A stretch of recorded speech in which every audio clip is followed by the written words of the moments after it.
Hey, it's day 39. It's November 9th.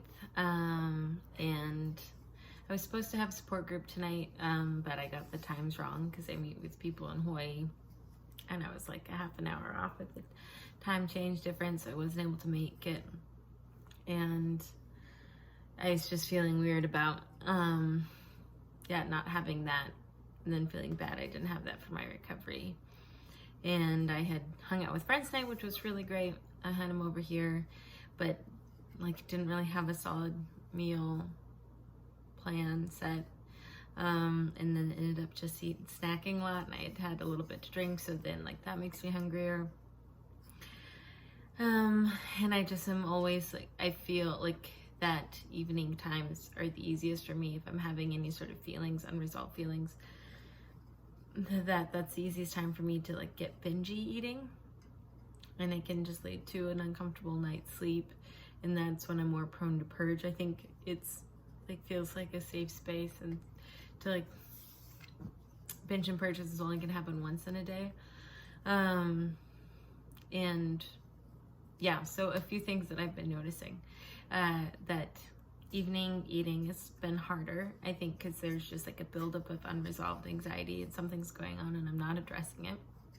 My thought, or I have been under eating and it's building because of training, and training's been building, and I've been able to kind of get away with under eating and then overeating, in the sense of I'm not hungry because I'm training and stuff like that, and then I realize I'm not getting in enough calories, and then 2 days later I'll eat a lot of food and I'll feel uncomfortable.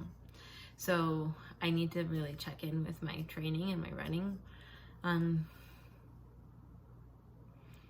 There's just this real feeling when I'm eating by myself and people have left and I'm still hungry, and it's this that it switches into this sort of chaotic mode of I keep going back to my fridge and seeing what else I can eat. And the other day I realized, and this wasn't a chaotic moment, but I realized I ate moldy tortillas that were in the fridge, and I had grabbed a snack and I didn't see that they were moldy on the bottom, and the last couple days my stomach had been off, and that could have just been from mold. Which is, I'm glad I didn't eat mold in a chaotic bingey state, but it wouldn't have been surprised if I had. So you just don't think clearly, and I'd done some baking and kept some pastries in the freezer for running, and then ended up eating them all. And it's this sense of shame that feels really hard, and I didn't want to do the video at all.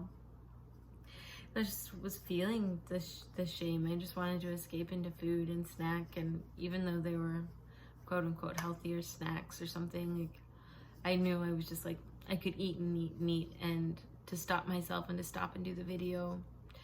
And it's just this jarring, this hard press on the brakes of no, you're in this, you got to do the video, you got to check in with your recovery, which means that you have to acknowledge that right now you're feeling very anxiety and bingey, and you want to eat and you want to check out. And I think about if someone came over, all of a sudden knocked on my door, then I would immediately panic and stop this bingey eating cycle. But when I want to eat, there's this deep comfort of eating whatever I can when nobody's around, and it makes me just feel so bad and ugly and shameful, I guess is the only word.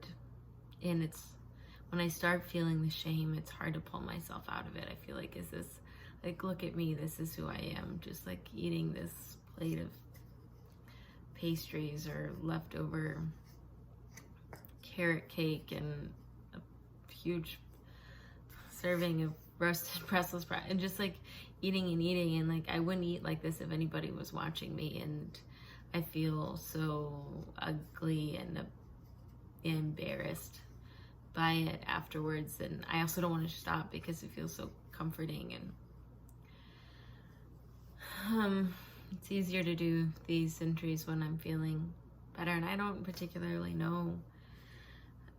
I think it's potential of a relationship, and then stuff at work, and I don't know, it's just everything. It's all the normal things. It's all normal things that life has to bring, and still choosing recovery in the midst of it, not letting it get out from under me. I think part of it is just like I've had a fairly decent cycle of good recovery days and I'm doing better, and I'm like yearning to kind of like have those 3 weeks where I'm out of it a little bit. And so to fight that and to really like push past this threshold feels hard. But I want to, and so ultimately like I did stop eating and put the dishes away, and I don't know if I should maybe take a shower now. That's something that helps. I know it's like long dark nights by myself, I guess maybe is part of the hard thing, but I do want to like talk about eating at night, eating when you're sad, my faith in eating disorder, trauma and eating disorder, major triggers. Like there are other topics I want to address that I think are really important, and even if I don't feel the strength and I feel a little exhausted by them, I think that it's good and I need to lean into it and keep recording them. So yeah, I'm gonna try to focus on some of those themes and start talking about them in these entries, but know that this entry didn't help me just like at least acknowledge it and stop and take a step back from feeling like, oh, I just want to eat. So that's good.